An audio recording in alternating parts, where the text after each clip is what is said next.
Tatlo naman ang arestado dahil sa droga sa isang condominium sa San Juan City. Nahuli rin po sa follow-up operation ang kanila umanong supplier. Narito ang unang balita ni Bam Alegre.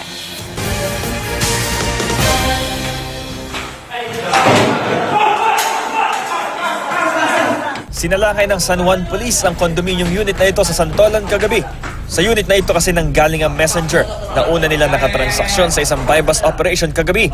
Sa kanilang paghahalughog, natuntun nila ang kontrabando. 250,000 pesos yung kabuuang street value ng lahat ng mga nahuling kontrabando. Itong particular na sachet na ito, 15 grams ang timbang nito, 30,000 pesos ang halaga. Ang nangungupahan sa kondo na si Rose Armin ang target ng operasyon. Ako, hindi ko po kailangan magtulak. May pera po ako. Sapat na po yun sa akin, yung pera na tinatanggap ko. Arestado rin sina Ian Avencino at Arnold Flores. Gamit ang contact details mula sa naarestong mga suspect, nagsagawa ng follow-up operation ng mga pulis at nahuli rin nila ang supplier nila ng droga na si Jose Victor Rigon na mula pa ng Bikutan. Isang buwan na ho. Panuporta po sa pamilya namin dahil may nagda-dialysis yung kapatid ko.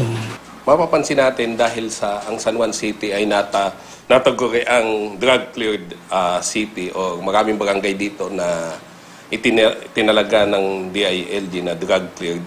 Yung mga parokyano, dito sila nagkikita-kita. Yung galing sa Mandaluyong, Quezon City, and Pasig. Dahil akala nila mas safe sila sa San Juan City. Ito ang unang balita sa San Juan City. Bam Alegre, reporting.